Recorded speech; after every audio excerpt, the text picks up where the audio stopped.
안녕하세요. 저는 올해 38살이 된 여자이고 오래전에 엄마를 하늘나라로 보내주었어요. 몇십 년이 지나도 엄마가 돌아가신 것이 믿기지 않았는데 최근에는 조금 적응이 된 것 같아서 이렇게 글을 써봅니다. 저희 엄마는 평생을 불행하게만 살다가 가셨어요. 부디 하늘에서는 꼭 행복하시기만을 바랍니다. 제가 들려주고 싶은 이야기는 제가 고등학생 때로 거슬러 올라가야 해요. 저는 태어날 때부터 아버지가 없었는데 엄마는 제가 계속 아빠 보고 싶다고 해도 볼 수 없다고, 보면 안 된다고 했어요. 아빠를 보는 것을 그렇게 반대하니까 저는 엄마의 직업 탓에 아버지가 누군지도 모른다고 생각했습니다. 그렇게 생각을 할 수밖에 없었던 것이 저희 엄마는 동네에서 작은 술집을 운영하고 있었거든요. 그 술집이라 하면 정말 간단하게 술을 마시는 곳인데 저희 동네는 작은 읍내여서 젊은 사람들이 많이 없다 보니 다들 저희 엄마가 술집에서 일한다고 하면 불건전하다고 생각했어요. 동네에 술집을 운영하는 사람이 저희 엄마밖에 없다 보니 동네 사람들은 저희 엄마를 다 알고 있었습니다. 저는 주위 시선을 많이 의식하는 성격이라 모든 곳에 그 술집을 운영하는 사람이 저희 엄마라고 말하고 다니지 않았어요. 그러면 다들 저에게 술집 여자 딸이라고 손가락질을 할 것이 뻔했거든요. 저와 엄마는 둘이서 작은 단칸방에서 살고 있었는데 엄마가 가게를 해서 번 돈으로 겨우 먹고 살 정도로 형편이 가난했습니다. 엄마 가게도 소문이 별로 좋지 않다 보니 손님도 별로 없었고 가끔씩 동네 아저씨들이 오시는데 엄마한테 말도 안 되는 무리한 부탁을 하곤 했습니다. 엄마가 하는 술집은 그런 곳이 아닌데 동네 아저씨들은 항상 저희 엄마를 술집 여자 취급했어요. 다들 자식도 있고 가정이 있는 사람들이 그러고 다니니까 화가 나긴 했죠. 저희 엄마가 안 된다고 우리 술집은 그런 곳이 아니라고 해도 그 아저씨들은 힘으로 저희 엄마를 억지로 앉혀서 술을 따르게 하는 게 아니겠어요? 엄마는 반항을 했지만 여자의 힘으로 남자를 이길 수 있나요? 정말 그런 모습을 보고 있으니 엄마가 동네 아저씨들처럼 막무가내인 남자와의 사이에서 저를 원치 않은 임신으로 낳았다는 것을 확신할 수밖에 없었죠. 그뿐만 아니라 요즘 들어서 엄마가 가게 거스름돈을 주고받는 과정 중에 계산 문제가 많이 생기더라고요. 손님들한테 돈을 더 적게 받는다든지 거스름돈을 너무 많이 거슬러 준다든지요. 엄마한테 몇 번 주의를 줬지만 계속 아 맞다, 깜빡했다, 다음부턴 조심할게 라는 말만 했어요. 저희 동네가 워낙 작다 보니 동네 아줌마들은 똘똘 뭉치는데 저희 엄마만 외롭게 왕따를 당했어요. 저는 정말 화가 났고 어이가 없었지만 사람들은 제가 엄마의 딸인 것을 모르기 때문에 조용히 하고 있어야 했죠. 저는 나름 이 동네에서 어른들과 친했고 저보고 공부도 잘하고 싹싹하다면서 칭찬을 많이 들었거든요. 다들 저한테 어디 사냐고 하면 이 동네에서 안 살고 옆 동네에서 산다고 했어요. 그러면 다들 더 이상 물어보지 않았거든요. 동네 사람들은 저희 엄마한테 손가락질하고 괴롭히는 것이 사그라들 생각은 하지 않았고 수위가 점점 세졌습니다. 엄마 가게 앞에 쓰레기도 버리고 가고 계란도 던지고 가서 엄마가 그걸 치운다고 고생을 많이 했어요. 엄마는 화도 안 나? 아줌마들이 하는 말들 다 거짓말이잖아. 언제까지 참고만 있을 건데? 엄마가 이렇게 아무 말도 안 하니까 동네 사람들이 엄마를 우습고 만만하게 보는 거 아니야. 딸, 엄마가 못 배운 엄마라서 미안해. 그런데 돈을 벌려면 어쩔 수 없어. 우리한테 마지막 희망이 이 가게잖아. 그리고 엄마는 아저씨 아줌마들이 나한테 뭐라고 하든 다 상관없어. 나중엔 다 기억이 안 나더라고. 나쁜 기억은 금방 잊어지나 보다. 엄마는 동네 사람들이 말을 하는 것이 지금은 하나도 기억에 나지 않는다고 했어요. 저는 엄마가 일부러 마음속으로는 앓고 있는데 제 앞에서 아무렇지 않은 척 하는 것 같았죠. 그런데 이렇게 심한 짓을 해도 저희 엄마가 아무 말도 하지 않으니 동네 사람들은 오기가 생겼는지 저희 동네에서 나름 부자인 집의 아줌마의 남편과 저희 엄마가 바람이 났다고 하는 겁니다. 동네 아줌마들은 부잣집 아줌마 말을 철석같이 믿었고 다들 그 아줌마랑 친해지고 싶어서 일부러 저희 엄마한테 더 달려들었죠. 그 아줌마가 말하는 것을 들어보면 어젯밤에 둘이서 다정이 있는 모습을 자기 눈으로 똑똑히 봤다는데 어젯밤 저희 엄마는 저와 함께 집에 있었거든요. 그 사실은 저는 알고 있었지만 동네 사람들한테 말할 수 없었어요. 왜냐면 엄마한테 했던 행동들을 저한테 똑같이 할 것 같았거든요. 그게 무서워서 저는 엄마의 편을 들어주지 못했습니다. 학교에 가도 아이들은 그 술집 여자가 저희 엄마인 줄 모르니까 대놓고 험담을 하더라고요. 저는 저희 엄마를 험담하는 말에도 그런 것 같아 라고 대답할 수밖에 없었어요. 저희 동네에서 나름 부잣집인 애가 저희 반이었는데 애들은 그 아이를 좋아했고 저랑은 아주 친한 사이였습니다. 그런데 그 소문이 퍼지자 그 부잣집 친구는 야, 그 술집 여자가 착해 빠진 우리 아빠 돈 냄새 맡고 꼬리친 거라며? 내가 감히 우리 아빠 꼬신 불려우가 운영하는 그 술집 꼭 망하게 한다. 두고 봐. 이렇게 말을 했습니다. 저는 아예 없는 말을 정말 있었던 일인 것 마냥 내뱉는 게 화가 나더라고요. 그리고 저는 매일 가게에서 있다 보니 잘 알고 있었어요. 제가 본 그 아저씨는 항상 혼자서 저희 술집에 와서는 저희 엄마한테 하루만 데이트해달라며 매달렸는데 저희 엄마가 싫다고 거절했거든요. 그런데 그런 부잣집 사람이 거절당한 게 쪽팔렸는지 저희 엄마를 짓밟기 위해 없는 말을 퍼뜨리고 다녔습니다. 야, 그리고 그 아줌마 딸 하나 있다는데 누군지 모르겠거든? 근데 우리랑 나이가 비슷한가 봐. 그 애는 자기 엄마가 그러고 다니는 줄은 알까? 정말 가엾다. 그렇지 않아? 그 친구는 저에게 말을 했고 제가 늘 그랬던 것처럼 받아칠 줄 알았을 텐데 제가 무표정으로 조용히 듣고만 있으니까 조금 놀란 눈치더라고요. 그치만 저는 점점 심해지는 엄마의 뒷담화에 도저히 참을 수 없었습니다. 야, 왜 대답 안 해? 라고 저를 툭 치길래 순간 저도 모르게 그 친구의 뺨을 때려버렸습니다. 그 친구는 뺨을 부여잡고 제게 묻더군요. 야, 너 미쳤어? 갑자기 왜 그래? 야, 너네 아빠 진짜 찌질하다. 너희 아빠가 그 아줌마한테 한 번만 데이트해달라고 해서 사정사정하는 거, 그 아줌마가 거절하는 거 내가 다 봤거든? 자기가 여자한테 거절당한 게 창피해서 퍼뜨린 거짓말이라고. 너희 아빠 부끄럽지도 않니? 뭐야, 너 설마 그 술집 아줌마 딸이니? 저는 차마 거기다 대고 저희 엄마의 딸이라고 말을 할 수 없었어요. 뒤에 다가올 후폭풍이 너무 무서웠거든요. 저는 친구들과 늘 잘 지내고 쾌활한 성격인데 갑자기 제가 잘 지내던 친구의 뺨을 때리고 나쁜 말을 하니 반 친구들은 다들 당황했습니다.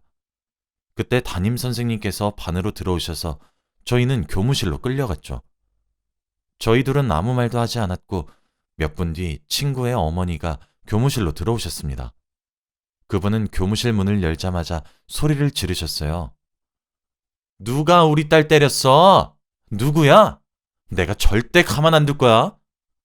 자기 딸의 얼굴이 빨갛게 부어오른 모습을 보고는 옆에 앉아 있는 저를 쏘아보았습니다. 네가 우리 딸 얼굴 이렇게 만들었니?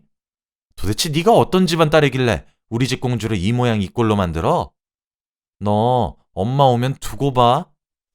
저는 엄마가 제발 학교로 나타나지 않았으면 좋겠다고 생각했어요. 하필 그 친구 아빠가 저희 엄마랑 이상한 소문이 퍼졌으니까요. 그런데 몇 분 뒤 저희 엄마는 친구의 엄마와는 사뭇 다르게 교실 문을 살살 열었고 옷도 거지처럼 다 해지고 낡은 옷을 입고 조심스럽게 들어오셨습니다. 저는 일부러 엄마를 못 본 척했지만 엄마는 제 옆으로 오더라고요.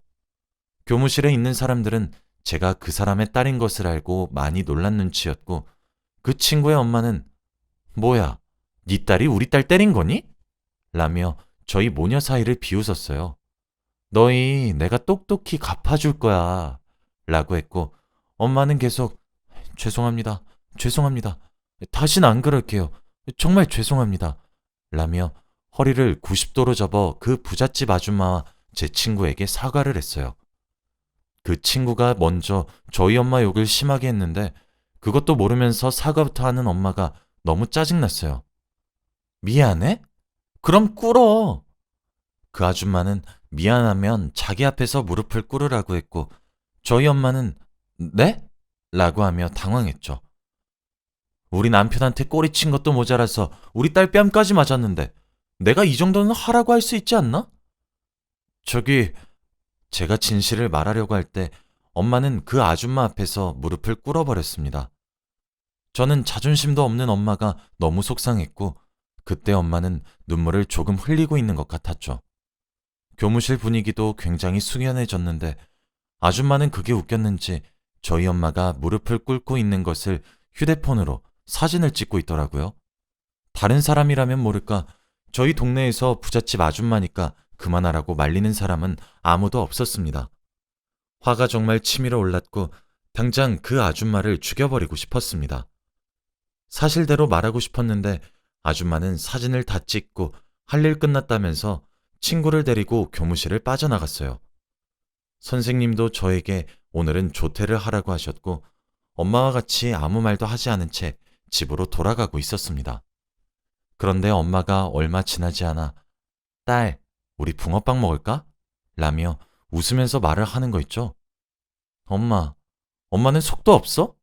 방금 그런 수치스러운 일을 당해도 느껴지는 게 고작 붕어빵이야? 응? 무슨 일? 엄마가 모른 척을 하는 게 너무 화가 났지만 엄마는 아무 생각이 없어 보였고, 그런 사람 앞에다 대고 화를 내도 아무 의미 없을 것 같아서 더 이상 말을 하지 않았습니다. 엄마가 이렇게 혼자서 상처를 치유했다면 그걸로 됐다고 생각했죠. 다음 날 학교로 가니 친했던 반 친구들이 저를 멀리하는 게 느껴졌고, 저도 친구들에게 다가가지 않았어요. 그런데 그날 선생님께서 얘들아, 곧 수학여행인 거 알지? 내일까지 경비 꼭 가져와 라고 말을 하셨습니다. 수학여행은 단 한 번도 가본 적 없는 제주도로 정해졌죠. 저는 친구는 없었지만 수학여행을 가서 친구들과 다시 돈독해지고 싶은 마음에 무조건 수학여행을 가리라고 다짐했죠. 집으로 갔는데 엄마가 그날따라 일을 나가지 않더라고요. 계속 하루 종일 집에서 잠만 자고 누워만 계셨습니다. 힘들어서 조금 쉬나 보다 생각했어요. 엄마, 나 내일 수학여행 경비 내야 한대. 돈 좀 주라. 얼만데? 10만 원. 그 당시에 10만 원은 정말 큰 돈이었고, 무엇보다 저희처럼 가정 형편이 좋지 않은 사람에게는 거액의 돈이었습니다. 돈 없는데. 엄마, 딸한테 이건 해줄 수 있지 않아? 그리고 돈이 없으면 나가서 일을 해야지. 지금 누워서 뭐 하고 있는 거야? 엄마가 오늘은 너무 힘이 들어서 며칠만 좀 쉬려고. 며칠? 며칠이 우리한테 타격이 얼마나 큰데. 그냥 늘 하던 대로 밖에서 일하고 오면 팀 많이 받잖아. 그냥 그거라도 들고 와. 저는 그때까지만 해도 부모가 자식 수학여행 보내주는 건 당연한 부모의 도리라고 생각했거든요.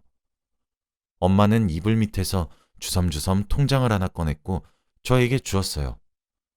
이거 우리 전 재산이야. 딱 20만 원만 꺼내서 도로 나한테 줘야 돼. 저는 통장을 열어보니 돈이 어느 정도 있었고, 뭐야, 돈 있으면서 없는 척은, 라고 한 뒤 은행에 가서 20만 원만 뽑았어요. 그런데도 돈이 조금 많이 남아서 수학여행에서 예쁜 옷을 입고 싶었기 때문에 옷도 조금 샀고, 친구들에게 버스 안에서 맛있는 간식도 나누어주고 이야기도 많이 해보려고 초콜릿 같은 간식거리도 샀습니다. 그러다가 집에 가는 길에 신발 가게에서 정말 사고 싶었던 신발이 있어서 신발도 사버렸습니다. 엄마도 내가 예쁘게 꾸민 모습 보면 좋아하실 거야 라고 생각했죠. 그런데 집으로 가니까 엄마가 통장을 달라고 말을 안 하더라고요. 엄마, 나왔어. 그래, 어디 갔다 왔어? 어디 갔다 오긴 수학여행 비법으로 은행 갔다 왔지. 무슨 돈으로? 엄마가 줬잖아. 자, 여기 통장. 저는 엄마가 제가 쓴 돈을 보고 화를 많이 낼 줄 알았는데 까먹었는지 통장을 열어보지 않더라고요. 그래서 저는 다행이라고 생각했습니다. 다음날 저는 수학여행 경비를 내고 새로운 신발을 신고 학교를 가니 친구들이 이 신발 어디서 샀어? 라며 저에게 먼저 말을 걸어 주었습니다. 그 신발은 워낙 비싸고 그 당시에 정말 유명했던 거라서 가지고 싶어 하는 친구들이 많았죠. 저를 아직까지 술집 여자 딸이라고 욕하는 친구들이 많았지만 몇몇 친구들은 그런 건 상관없다며 저에게 다가와 주었어요. 다행히 저는 그 친구들과 친해졌고 수학여행을 가기만을 기다렸죠. 그렇게 수학여행을 떠나는 당일이 되었습니다. 엄마는 그때까지 계속 일도 나가지 않고 하루 종일 집에서 누워 잠만 잤습니다. 저는 드디어 술집을 그만두고 다른 평범한 일을 하나 싶었죠.